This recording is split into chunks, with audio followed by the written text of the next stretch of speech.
وقال الملأ من قوم فرعون أتذر موسى وقومه ليفسدوا في الأرض ويذرك وآلهتك. اور فرعون کی قوم کے سرداروں نے فرعون سے کہا کیا تو موسیٰ اور اس کی قوم کو زمین میں فساد کرنے کے لیے چھوڑ دے گا تاکہ وہ تجھے اور تیرے معبودوں کو چھوڑے رہیں؟ قال سنقتل أبناءهم ونستحيي نساءهم وإنا فوقهم قاهرون. فرعون نے کہا ہم عنقریب ان کے بیٹوں کو قتل کریں گے اور ان کی بیٹیوں کو زندہ رہنے دیں گے اور بے شک ہم ان پر غالب ہیں. اب جیسے کہ پچھلے 2 دروس کے دوران آپ نے فرعون کا سارا واقعہ جن سے وہ سنا اور سمجھا کہ کس طریقے سے حضرت موسیٰ علیہ السلام نے وہ جو عظیم الشان معجزات دکھائی، ایک سانپ والا جو اژدہا بن گیا اور دوسرا آپ کا ہاتھ مبارک جس سے زمین اور آسمان کی ہر چیز روشن ہو گئی.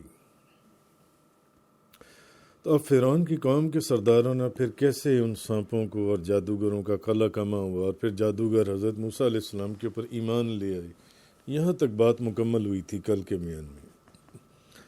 اب آگے فرمایا جا رہا ہے کہ فرعون کی قوم کے جو سردار تھے انہوں نے فرعون سے کہا کہ کیا تو موسیٰ اور ان کی قوم کو زمین میں فساد کے لیے چھوڑ دے گا؟ یہ ایسے ہی ہے جیسے کہ فرعون نے اس سے پہلے ان سرداروں سے امراء سے یہ مشورہ کیا تھا کہ بتاؤ اب کیا کریں، اگر یہ اسی طرح اپنا جادو دکھاتے رہے تو پھر اور لوگ ان چیزوں کو دیکھتے رہے تو لوگ تو ان کو فالو کرنا شروع کر دیں گے، تو یہ ایک دن اقتدار میں آ کے تمہیں غلام بنا لیں گے اور بنی اسرائیل کو آزاد کروا لیں گے. تو اسی طرح اب ان امراء نے اور ان قبطیوں نے انہوں نے فرعون کو کہا کہ اب یعنی ان کا اس کہنے کا ایک مقصد یہ بھی تھا کہ فرعون چونکہ اندر سے ڈر چکا ہوا تھا. کل جو آپ نے سارا پچھلا قرآن پاک کی چند آیات کا بیان سنا، فرعون اندر سے ڈر چکا ہوا تھا. تو انہوں نے کہا کیا تو موسیٰ اور اس کی قوم کو زمین میں فساد کرنے کے لیے چھوڑ دے گا تاکہ وہ تجھے اور تیرے معبودوں کو چھوڑے رہیں؟ تو فرعون نے کہا کہ نہیں، ایسی بات نہیں ہے، ہم دیکھو عنقریب ان کے بیٹوں کو قتل کر دیں گے اور ان کی بیٹیوں کو زندہ رہنے دیں گے. یعنی ان کی جب بیٹے ہی نہیں رہیں گے تو بیٹیوں کا کیا فائدہ، ان کی قوم ویسے ہی ختم ہو جائے گی، تو بے شک ہم ہی غالب رہیں گے. تو اصل میں اب فرعون کی قوم نے جب دیکھا کہ فرعون اب یہ جو واقعہ پیش آیا وہ اژدہا والا، اور اس اژدہا نے اکیلے نے 70,000 سانپوں کو کھا لیا ان جادوگروں کے، اور وہ جادوگر بجائے اس کے مقابلہ کرنے کے کہ وہ حضرت موسیٰ علیہ السلام کا مقابلہ کرتے، وہ حضرت موسیٰ علیہ السلام کے اوپر ایمان لے آئی ہیں اور انہوں نے حضرت موسیٰ علیہ السلام کے لائے ہوئے دین کو قبول کر لیا ہے. تو انہوں نے فرعون کو کہا کہ تو ڈر گیا، تو یہ کیا کر رہا ہے، تو ان کو گرفتار کیوں نہیں کر رہا؟ تو وہ تو اس طرح اور معاملہ خراب ہوگا. تو اصل میں فرعون حضرت موسیٰ علیہ السلام کے پہلے ہی جو معجزہ ہے اس کو دیکھ کر وہ خوفزدہ ہو چکا تھا، اور اس کو یہ ڈر تھا کہ جنہوں نے کل اپنا عصا پھینکا اور وہ اتنا مہیب اور خوفناک اژدہا بن گیا کہ جس کے جبڑوں کا ایک جبڑے سے دوسرے جبڑے کا 120 فٹ کا فاصلہ، اور خدا نے ایسا خوفناک سانپ اور اژدہا بنا دیا کہ جس کی اونچائی 1 میل تک اس کے پھن اور اس کے سر کی تھی. تو اس نے کہا کہ وہ عصا تو ابھی بھی موسیٰ علیہ السلام کے ہاتھ میں ہی ہوتا ہے، میں ان کو گرفتار کر لوں اور وہ دوبارہ عصا پھینک دیں. تو تب تو میں نے کہا تھا کہ موسیٰ مجھے اس اژدہا سے بچا لو. تو تو اگر میں نے اب ایسا کیا تو کہیں یہ نہ ہو کہ موسیٰ علیہ السلام اب مجھے نہ بچائیں اور اژدہا جو ہے، سانپ جو ہے، وہ مجھے ہی ختم کر دے۔ اندر سے وہ ڈرا ہوا تھا، تو اس نے ان لوگوں کو ایک ڈھکوسلا دینے کے لیے، ایک چکر دینے کے لیے اپنے امراء کو، اپنے وزراء کو، اس نے کہا نہیں تم ٹھہرے رہو، تم دیکھو ان کی عورتیں رہ جائیں گی، میں آہستہ آہستہ ان کے مردوں کو قتل کر دوں گا، تو عورتوں سے پھر تمہیں کیا خطرہ ہوگا کہ وہ ہماری حکومت کو کون سا کوئی زوال ہو جائے گا ان کی عورتوں سے جون سے۔ تو حسن بصری کہتی ہیں کہ فرعون جون سے وہ خود بھی بتوں کی عبادت کیا کرتا تھا، حالانکہ وہ کہتا تھا کہ میں خدا ہوں، میں رب العالمین ہوں، میں تمام جہانوں کا پالنے والا ہوں، مگر اس کے باوجود وہ خود بھی بتوں کی عبادت کرتا تھا، حالانکہ خود کو خدا کہلواتا تھا، پھر بھی بتوں کی عبادت کرتا تھا، بتوں کو پوجتا تھا، بتوں کو سجدہ کرتا تھا۔ تو امام راضی کہتے ہیں کہ فرعون جو ہے یہ ستاروں کی پرستش کرتا تھا، یہ ستاروں کے اس نے بت بنائے ہوئے تھے اور ان کی عبادت کرتا تھا۔ اور ایک روایت میں حضرت ابن عباس کی کہ فرعون کی ایک گائے تھی، تو اس کی قوم جون سی ہے اس گائے کی عبادت کرتی تھی۔ تو یہ چیز اس آیہ کریمہ کے اندر بیان کی گئی۔ آگے فرمایا قال موسیٰ لقومہ استعینوا باللہ واصبروا، موسیٰ نے اپنی قوم سے کہا اللہ سے مدد مانگو اور صبر کرو۔ ان الارض للہ، بے شک ساری زمین صرف اللہ کی ہے، یورثها من یشاء من عبادی، وہ اپنے بندوں میں سے جس کو چاہتا ہے اس کا وارث بنا دیتا ہے۔ کیوں؟ کیونکہ ساری زمین اللہ کی ہے، تو جو اس کا مالک ہے وہ جس کو چاہے گا اس کا وارث بنا دے گا اس زمین کا۔ والعاقبۃ للمتقین، اور اچھا جو انجام ہے، اچھا نتیجہ وہ نیک متقین کے لیے۔ قالوا اوذینا من قبل ان تأتینا ومن بعد ما جئتنا، انہوں نے کہا اے موسیٰ آپ کے ہمارے پاس آنے سے پہلے بھی، جب آپ ہمارے پاس نہیں آئے تھے اے موسیٰ تب بھی ہمارے اوپر اذیتیں اور تکلیفیں اور مصیبتیں آتی تھیں، اور وَمِن بَعْدِ مَا جِئْتَنَا، اور آپ کے ہمارے پاس آنے کے بعد بھی، جب آپ نہیں آئے تھے تب بھی ہمارے پر مصیبتیں نازل ہوتی تھیں کہ فرعون نے ہمیں مصیبت میں ڈالا ہوا تھا، اور اب آپ آ گئے تو اب تو اس سے بھی بڑی مصیبتیں، اب تو فرعون کھلا ہی ہمارا دشمن بن گیا، اس کو پتہ چل گیا کہ آپ ہمیں نجات دلانے کے لیے آئے ہیں اس کی غلامی سے۔ قال عسى ربكم أن يهلك عدوكم ويستخلفكم في الأرض فينظر كيف تعملون، تو موسیٰ نے کہا ان قریب تمہارا رب تمہارے دشمن کو ہلاک کر دے گا، نہ پریشان ہو، یہ مصیبتیں ہیں، یہ آتی ہیں، یہ ایک دنیا کا اللہ کا نظام ہے۔ ان قریب تمہارا رب تمہارے دشمن کو ہلاک کر دے گا اور تمہیں زمین میں ان کا جانشین بنا دے گا، پھر وہ تمہارے اعمال کو ظاہر فرمائے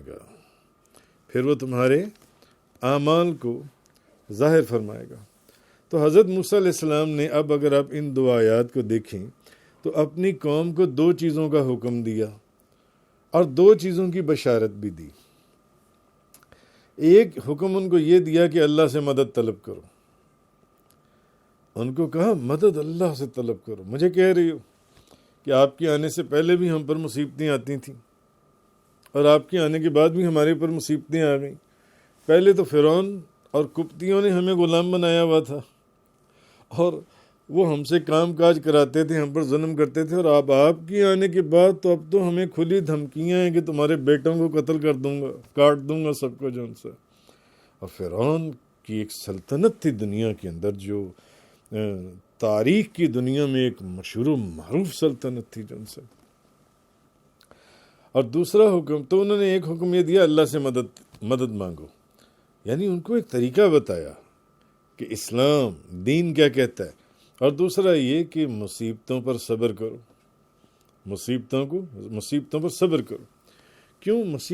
نیک لوگوں کے اوپر یا جو راہ راست کے اوپر لوگ ہوتے ہیں ان کے اوپر مصیبتیں اور تکلیفیں اور پریشانیاں آتی ہیں، اللہ تعالیٰ ان کو آزماتا ہے. وَلَنَبْلُوَنَّكُمْ بِشَيْءٍ مِّنَ الْخَوْفِ وَالْجُوعِ وَنَقْصٍ مِّنَ الْأَمْوَالِ وَالْأَنفُسِ وَالثَّمَرَاتِ. کہیں اللہ تعالیٰ موت سے آزماتا ہے، کہیں اللہ تعالیٰ بیماری سے آزماتا ہے، کہیں کاروبار میں نقصان دینے سے آزماتا ہے، کہیں دے کر آزماتا ہے، کہیں لے کر آزماتا ہے اللہ تعالیٰ جن سے. تو انہوں نے کہا کہ تم یہ کیا کر رہی ہو، تم جن سے صبر کرو. وبشر الصابرین، کیوں؟ صبر کرنے والوں کے لیے خوشخبریاں ہیں، جو صبر کریں. کون لوگ؟ جو کہتے ہیں قالوا انا للہ وانا الیہ راجعون، جو کہتے ہیں کہ ہم بھی اللہ ہی کے لیے اور ہمیں بھی اللہ ہی کی طرف لوٹنا ہے. اور ایک انہوں نے بشارت، یہ تو دو انہوں نے حکم دیے کہ اللہ سے مدد مانگو اور مصیبت کے اوپر صبر کرو. دوسرا انہوں نے بنی اسرائیل کو بشارت بھی دی.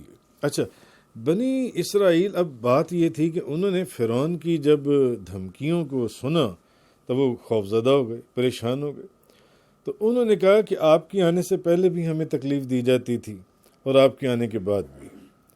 تو آپ کے آنے سے پہلے اس نے ہمیں غلام بنا رکھا تھا، اور آپ کے آنے کے بعد اب وہ ہمارے بیٹوں کو قتل کرنا چاہتا ہے اور ہماری عورتوں کو زندہ رکھے گا اور ہماری عورتوں کو ذلیل بھی کرے گا. تو ہماری تو قوم اور نسل ہی ختم ہو جائے گی جون سی. تو آپ تشریف لائے تھے تو ہمیں کچھ امید ہو گئی تھی کہ واقعی ہم قبطیوں کی غلامی میں سے نکل جائیں گے، مگر اب کیا بنے گا جن سے؟ مگر اب جو فرعون ہمیں دھمکیاں دے رہا ہے، اتنی بڑی دنیا کی سلطنت کا بادشاہ، وہ تو ہمارا کچھ بھی نہیں چھوڑے گا پیچھے، وہ تو ہمیں ختم کر دے گا. تو وہ جو تھوڑی بہت امید تھی ہمیں یہاں سے نکلنے کی، اب تو وہ امید بھی ختم ہو گئی. تو انہوں نے ایک رنج، ایک تکلیف، ایک اداسی، ایک مایوسی کے اندر انہوں نے کہا کہ ہمیں آپ کی آنے سے پہلے بھی اذیت تھی اور آپ کے آنے کے بعد بھی ہم پر ظلم ہی کیا جا رہا ہے جون سا. خیر، تو حضرت موسیٰ علیہ السلام نے بنی اسرائیل کو ایک بشارت دی. دو تو وہ حکم دیے کہ اللہ سے مدد مانگو، اور دوسرا اللہ سے مدد مانگو اور صبر کرو. اور دو انہوں نے بشارتیں دی بنی اسرائیل کو کہ اللہ ان کے دشمن کو ہلاک کر دے گا، مت پریشان. جیسے کل کی آیات میں آپ نے سنا تھا کہ اللہ پاک نے فرمایا تھا یہ ہلاک ہو جائیں گے، اور اس کی جگہ ان کو ان کی زمین کا وارث بنا دے گا. ان کو اس زمین کا وارث بنا دے گا، کیونکہ زمین کا مالک اللہ ہے، یہ لوگ نہیں ہیں. اللہ اس زمین کا مالک ہے، وہ اللہ اس زمین کا وارث تمہیں بنائے گا، تم ہو گے. اور دوسری بشارت انہوں نے یہ دی کہ اگر تم اللہ سے ڈرتے رہو گے تو پھر تمہاری آخرت کا انجام بہت اچھا ہوگا، بخشے جاؤ گے، جنت کے دروازے کھل جائیں گے، تو بخشے جاؤ گے. تو اللہ پر ایمان اور تقوی قائم رکھو، جس کی وجہ سے دنیا کی بھی کامیابی مل جائے گی کہ یہ زمین کے وارث بنا دیے جاؤ گے، مالک ہو جاؤ گے، آخرت میں بھی کامیابی ہو جائے گی. اصل میں اس کا کانٹیکسٹ ان دو آیات کا یہ ہے، جو کہ اب آپ آگے بات سمجھیں گے کہ ایسی بات کیوں انہوں نے کی تھی جون سی. اب آگے فرمایا آیت نمبر 130 اور 131 کے اندر، وَلَقَدْ أَخَذْنَا آلَ فِرْعَوْنَ بِالسِّنِينَ وَنَقْصٍ مِّنَ الثَّمَرَاتِ لَعَلَّهُمْ يَذَّكَّرُونَ. اور بے شک ہم نے فرعون کے متبعین جو اس کی اتباع کرنے والے تھے، ان کو کئی سال قحط اور پھلوں کی پیداوار کی کمی میں مبتلا کر دیا، مبتلا رکھا. قحط سالی کے اندر اور پھلوں کی پیداوار کم ہو گئی تاکہ وہ نصیحت قبول کریں. فَإِذَا جَاءَتْهُمُ الْحَسَنَةُ، پھر جب ان پر خوشحالی آتی، قحط سالی کے بعد ایک عذاب کے بعد دوسرا عذاب، دوسرا تیسرا عذاب، چوتھا عذاب، پھر درمیان میں تھوڑا سا سانس آیا، پھر عذاب آ گیا، پھر سانس آیا، پھر عذاب آ گیا، پھر سانس آیا، پھر عذاب آ گیا، ان کی حرکتوں کی وجہ سے. بس جب ان پر خوشحالی آتی، اب جب اچھے دن آتے تو وہ کہتے فَإِذَا جَاءَتْهُمُ الْحَسَنَةُ قَالُوا لَنَا هَٰذِهِ، وہ کہتے یہ ہماری وجہ سے، یہ جو اچھے دن آئے ہیں یہ ہمارا سبب ہے، ہماری وجہ سے. وَإِن تُصِبْهُمْ سَيِّئَةٌ يَطَّيَّرُوا بِمُوسَىٰ وَمَن مَّعَهُ، اور جب ان پر بدحالی آتی تو وہ کہتے کہ یہ موسیٰ اور موسیٰ علیہ السلام کے جو ماننے والے ان کے صحابائیں، ان کے اصحاب جو ہیں، یہ معاذ اللہ ان کی نوست ہے. وہ کہتے یہ ان کی نوست ہے. جب خوشحالی آتی ہے عذاب کے بعد تو کہتے یہ خوشحالی اور یہ برکت ہماری وجہ سے ہے. اور جب تکلیف اور پریشانی آتی تو کہتے کہ یہ موسیٰ علیہ السلام اور ان کے جو ماننے والے ہیں ان کی نوست کی وجہ سے. قرآن کہہ رہا ہے الا انما طائرهم عند اللہ ولکن اکثرهم لا یعلمون. سنو، ان کافروں کی نحوست اللہ کے نزدیک ثابت ہے، لیکن ان میں سے اکثر نہیں جانتے. اللہ پاک میرے موسیٰ کو کہتی نحوست، ان کے ماننے والوں کی نحوست، یہ تمہاری نحوست ہے، کافروں کی نحوست ہے، تمہارے اعمال کی نحوست ہے، تمہارے گندے کاموں کی نحوست ہے. موسیٰ علیہ السلام کو یہ بات. تو اب اصل میں پچھلی آیت میں جیسے اللہ تعالیٰ نے فرمایا کہ ان قریب تم کیوں پریشان ہوتے ہو، اللہ تمہارے دشمن کو ہلاک کر دے گا. اب یہ خبر حضرت موسیٰ علیہ السلام ان کو پہلے بتا چکے تھے کہ وہ دن دور نہیں ہے جب فرعون اور اس کے ماننے والوں کو ہلاک کر دیا جائے گا، برباد کر دیا جائے گا، ان کی جڑ کاٹ دی جائے گی، نیست و نابود کر دیا جائے گا، قیامت تک کے لیے اس مثال کو قائم کر دیا جائے گا. حضرت موسیٰ علیہ السلام ہلاک کر دی، یہ خبر تو پہلے دے چکے تھے، کل کے بیان میں گزرا تھا. اب یہاں اللہ تعالیٰ نے بیان فرمایا کہ وقفے وقفے سے فرعون کی قوم پر عذاب نازل فرمایا. فرعون کی کیوں؟ ایک قسم کا عذاب نازل، پھر توبہ، پھر رجوع کرنے کا موقع دیا، رجوع کرنے کا، پھر دوسری قسم کا عذاب نازل فرمایا. اس طرح وقفے وقفے سے 6 قسم کا عذاب نازل فرمایا. لیکن ہر عذاب کے بعد اللہ نے انہیں رجوع کا وقت دیا، توبہ کا وقت دیا، لوٹنے کا وقت دیا، توجہ کا وقت دیا، ایمان لانے کا وقت دیا. مگر جب انہوں نے پھر بھی رجوع نہیں کیا تو پھر اللہ تعالیٰ نے ان کو سمندر میں غرق کر دیا، ان کی زمین سے جڑ کاٹ دی، ان کی نیست و نابود کر دیا. صرف ان کی مثال رہ گئی باقی، جس کا آگے ذکر آئے گا ان کے غرق ہونے کا، جب وہ سمندر میں جس طرح ان کو غرق کیا گیا تھا. تو اللہ کا وعدہ پورا ہو گیا. اس نے جو کہا تھا، جو آگے واقعہ آ رہا ہے یا آئے گا آگے حضرت موسیٰ علیہ السلام کا، کہ وہ ان کو فرعون اور جب وہ ان کا پیچھا کرتا ہے تو ان کو غرق کر دیا گیا. تو اللہ تعالیٰ نے ان پر پے در پے مصائب اور بلائیں نازل فرمائیں، مگر اس نے وعدہ اپنا پورا کر دیا جو وعدہ کیا تھا موسیٰ علیہ السلام سے، ان کو ہلاک کر دوں گا. اپنی قوم کو خوشخبری دے دیں، کچھ نہیں ہوتا، کچھ نہیں ہوتا. تم اللہ کے جو موسیٰ علیہ السلام احکامات لائے ہیں، جو وہ کہہ رہی ہیں، ان کی بات کو مان جاؤ. تمہیں زمین کا مالک بنا دوں گا، اور بات نہ مانی تو فقیر بنا کر تمہیں اسی طرح ان کے ساتھ جہنم میں ڈال دوں گا جو نافرمان ہیں، جو حضرت موسیٰ علیہ السلام کی بات ہی نہیں مانتے. تو اللہ تعالیٰ نے ان پر یہ مصائب اور بلائیں نازل فرمائی تاکہ وہ اللہ کی طرف رجوع کریں. کیونکہ انسان کی ایک فطرتاً یہ عادت ہے کہ جب اس کے اوپر کوئی مصیبت پڑتی ہے تو وہ ایک دم اللہ کی طرف رجوع کرتا ہے، وہ ایک دم اللہ کی طرف توجہ کرتا ہے. پچھلے دنوں میں نے آپ کو ایک حدیث بھی سنائی تھی کہ وہ سمندر کے پانیوں کے اندر جب کوئی تکلیف، یا جب وہ کشتی اور پانی میں جب انسان پھنستا ہے تو پھر کون اس کو یاد آتا ہے؟ سب سے پہلے صرف اللہ. ہر بندے کو اللہ یاد آ جاتا ہے وہاں پر اس وقت، کہ جو نہیں بھی مانتا نا وہ بھی کہیں توجہ لے جاتا ہے، کوئی ہے جو مجھے اس مصیبت سے، یہاں اس طوفان سے بچا سکتا ہے، یہاں ڈوبنے سے. تو جیسے کہ سورہ بنی اسرائیل کے اندر آیا، اور وہ تکلیف اور گھبراہٹ میں اس صورت میں پھر وہ اللہ کی طرف رجوع کرتا ہے اس صورت میں. تو سورہ بنی اسرائیل کی آیت نمبر 67 میں جیسے کہ جب یہ قرآن کی کہ جب تمہیں سمندر میں آفت پہنچتی ہے تو اللہ کے سوا جن کی تم پرستش کرتے ہو وہ سب گم ہو جاتی ہیں. جتنے بت اور جتنے دوسرے خدا بنائے ہوتے ہیں وہ سارے ختم ہو جاتے ہیں، پھر صرف خدا رہ جاتا ہے، پھر تمہیں اللہ یاد آتا ہے.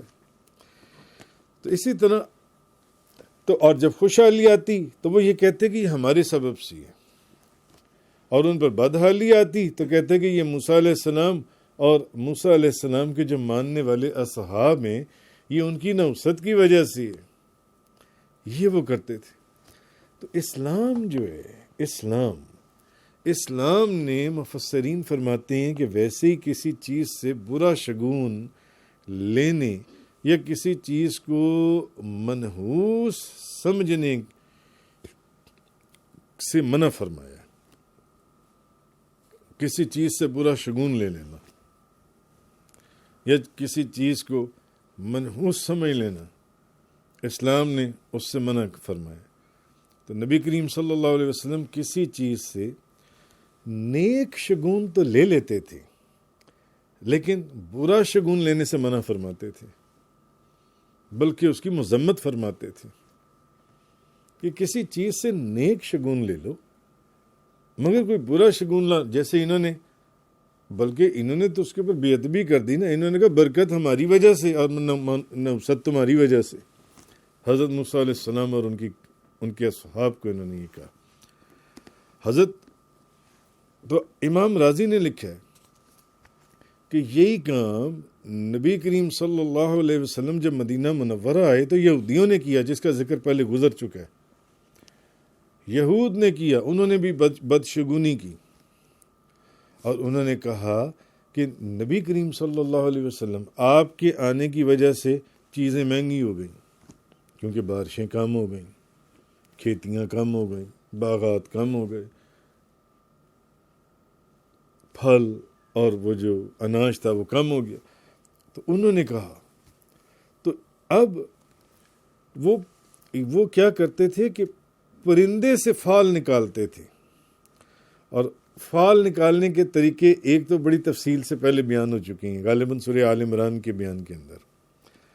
تو فال نکالنے وہ اب ایک فال وہ یہ بھی نکالتے تھے کہ پرندہ اڑاتے تھے کہ یہ کام کرنا چاہیے یا نہیں کرنا چاہیے، یہ کام اچھا ہے یا یہ کام برا ہے. اگر پرندہ دائیں طرف چلا جاتا تو وہ اس سے نیک شگون لیتے، اگر پرندہ بائیں طرف چلا جاتا تو وہ اس سے بد شگونی لیتے. وہ کہتے کہ نہیں یہ کام کرنے والا نہیں ہے. پرندہ اڑاتے، پرندہ اگر دائیں طرف چلا گیا تو کہتے تھے یہ کام کرو، یہ کاروبار کرو، یہ سفر کرو یا یہ دوا کرو. اور اگر پرندہ بائیں طرف چلا گیا تو وہ کہتے تھے نہیں اس میں یہ منحوس ہے، یہ کام نہ کرو. حضرت عروہ بن عامر قریشی بیان کرتے ہیں کہ نبی پاک صلی اللہ علیہ وسلم کے سامنے بدفعلی کا ذکر کیا گیا. آپ نے فرمایا سب سے اچھی چیز نیک فعل ہے، اور فعل مسلمان کو کسی مہم سے نہیں روکتی. نیک فعل ہے، بری فعل نہ لو. بس جب تم میں سے کوئی شخص کسی ناپسندیدہ چیز کو دیکھے تو کہے اے اللہ تیرے سوا کوئی شخص اچھائیوں کو نہیں لا سکتا اور تیرے سوا کوئی برائیوں کو نہیں لا سکتا، اور گناہوں سے باز رہنا اور نیکیوں کو کرنا تیری مدد کے بغیر ممکن نہیں ہے. تیری مدد کے بغیر ممکن نہیں ہے. حضرت عبداللہ بن مسعود بیان کرتے ہیں کہ نبی پاک صلی اللہ علیہ وسلم نے 3 مرتبہ فرمایا بدشگونی شرک ہے، بدشگونی شرک ہے، بدشگونی شرک ہے. کسی چیز سے اچھا شگون لو، برا کیوں لے رہے ہو؟ اچھی فعل لو. حضرت ابن مسعود نے کہا کہ ہم میں سے ہر شخص کو بدشگونی عارض ہوتی ہے اور اس کے دل میں اس سے سخت ناپسندیدگی آتی ہے، لیکن اللہ پر اگر توکل ہو تو وہ اس کو دور کر دیتا ہے. بھئی اس کا مطلب ہے کہ تم بدشگونی کے پیچھے تو جا رہے ہو مگر اللہ کے توکل پہ نہیں جا رہے. مثلا آج دیوار پہ کوا بول رہا تھا، میں باہر نکلا تو راستے میں کالی بلی میرا راستہ کاٹ گئی. کالی بلی، میں گیٹ سے باہر نکلا، کالی بلی آگے بیٹھی ہوئی تھی، میں آگے گیا ہی نہیں، میں واپس آ گیا. اگر اب میں چلا گیا تو میرا کام ہی خراب نہ ہو جائے. کالی بلی میرا راستہ کاٹ گئی. آج صبح میں نے گھر کے صحن میں الو کو بولتے ہوئے دیکھا تھا. آج گھروں میں عورتیں بھی اکثر یہ باتیں، کوا بول رہے، کوئی آ گیا، جوتی پہ جوتی پڑی ہے، کوئی سفر آ گیا، پیکنگ شروع کر دو، تیاریاں پوری کر لو. جوتی کے پاس جوتی پڑی ہے. عورتیں گھروں میں یہ باتیں کرتی ہیں. کوا بول رہا، کالی بلی راستہ. کئی لوگ مجھ سے آگے پوچھے، حضور میں نکلا، اکثر میں نکلتا ہوں کالی بلی رستے میں آ جاتی ہے، اب میں کیا کروں؟ تو یہ جو ان سی چیزیں ہیں، ان چیزوں میں زمانہ جاہلیت میں مفسرین لکھتے ہیں کہ مشرکین ان چیزوں میں ضرر کا اعتقاد رکھتے تھے اور اس کو منحوس سمجھتے تھے یا اس سے بدشگونی لیتے تھے. تو اسلام نے ان کا رد کیا کہ ایسا کام نہیں کرنا چاہیے، بدشگونی جنسی ہے، یہ نہیں کرنی چاہیے جنسی ہے. اور قرآن مجید کے مطالعے سے، قرآن پاک سے بھی ہمیں یہ پتہ چلتا ہے کہ کسی شخص یا کسی چیز کو منحوس قرار دینا، یہ دن منحوس ہے، یہ دن منحوس ہے، معاذ اللہ. بعض لوگ منگل کو منحوس کہہ دیتے ہیں، بعض لوگ ہفتے کو منحوس کہہ دیتے ہیں، بعض لوگ سفر کو منحوس کہہ دیتے ہیں. وہ کچھ روایات آئی ہیں کہ سفر کے اندر بلائیں نازل ہوتی ہیں. اب وہ روایات کس سٹیٹس کے اندر آتی ہیں وہ ایک علیحدہ گفتگو ہے جو ان سی ہے. مگر بعض لوگ اس طرح، جیسے کہ سورۃ الاعراف کے اندر، تو جب انہیں خوشحالی پہنچتی تو کہتے یہ ہماری وجہ سے ہے، اور جب انہیں کوئی بدحالی پہنچتی تو کہتے یہ موسیٰ علیہ السلام اور ان کے اصحاب کی نحوست ہے. اسلام نے تو اس سے، قرآن نے اس سے منع کیا کہ یہ چیز نہ کرو، یہ چیز صحیح نہیں ہے، اس کی اجازت نہیں دی گئی. نبی کریم صلی اللہ علیہ وسلم نے اس سے منع فرمایا، بلکہ اس کی مذمت فرمائی ہے. تو معلوم ہوا کہ کسی دن کو منحوس کہنا یا نامبارک خیال کرنا یہ اسلام کی تعلیم کے خلاف ہے، اسلام کی تعلیم کے خلاف. تو اعلیٰ حضرت امام احمد رضا خان صاحب رحمۃ اللہ علیہ، ان سے سوال کیا گیا، کسی بندے نے ان سے ایک سوال کیا. اس نے کہا حضور ایک شخص ہے ہمارے علاقے میں، ایک شخص ہے ہماری گلی میں، ہمارے محلے میں، بندہ بڑا منحوس ہے. اعلیٰ حضرت سے انہوں نے کہا بندہ بڑا منحوس ہے، اور اگر اس کی منحوس صورت دیکھ لی جائے، کسی کام کو جاتے ہوئے رستے میں وہ بندہ آ جائے اور اس کی شکل دیکھ لی جائے، وہ سامنے آ جائے، تو یہ بات ثابت شدہ ہے، ایک بندے سے نہیں بے شمار بندوں سے، کہ کوئی نہ کوئی پریشانی یا مصیبت نازل ہو جاتی ہے. اور بار بار کے تجربے سے یہ چیز ثابت ہے. تو اب اگر کسی کام کو جاتے ہوئے وہ سامنے آ جائے تو حالت یہ ہے اس علاقے کی کہ لوگ اپنے مکان واپس میں چلے جاتی ہیں، وہ باہر نکلتے ہی نہیں ہیں. اگر وہ بندہ سامنے آ جائے، اس کی شکل سامنے آ جائے تو، اور کام پر نہیں جاتے. تو اعلیٰ حضرت نے اس کا جواب یہ دیا، انہوں نے کہا شریعت مطہرہ میں اس کی کوئی اصل نہیں ہے، شریعت مطہرہ میں اس میں کوئی اصل نہیں ہے، یہ ماں سوائے لوگوں کا وہم ہے. تو شریعت میں جو حکم ہے، تو جب کوئی شگون بدگمان میں آئے تو اس پر عمل نہ کرو. کہ آپ نکلے اور وہ بندہ نظر آ گیا، آپ نکلے تو کالی بلی آ گئی راستے میں، اب آگے نہیں جانا، پیچھے جانے، واپس چلے جانے، نہیں، اس پر عمل نہ کرو. تو انہوں نے دعا فرمائی کہ ایسے وقت پر جن سے دعا کی جائے. تو انہوں نے فرمایا کہ ہرگز نہ رکے اور نہ واپس آئے، یہ اسلام اور اسلام کی تعلیم کے خلاف ہے. تو یہ چیز اللہ تبارک و تعالیٰ نے ان آیات کے اندر فرمائی جن سی ہے کہ فَإِذَا جَاءَتْهُمُ الْحَسَنَةُ قَالُوا لَنَا هَذِهِ، پس جب ان پر خوشحالی آتی تو وہ کہتا ہے یہ ہماری وجہ سے ہے. وَإِن تُصِبْهُمْ صَيِّئَةٌ يَطَّيَّرُوا بِمُوسَىٰ وَمَن مَّعَهُ، اور جب ان پر بدحالی آتی تو وہ اس کو موسیٰ اور ان کے اصحاب کی نحوست قرار دیتی. تفسیر قرآن کا یہ لیکچر انگلش میں سننے کے لیے براہ کرم ڈسکرپشن میں موجود لنک پر کلک کریں.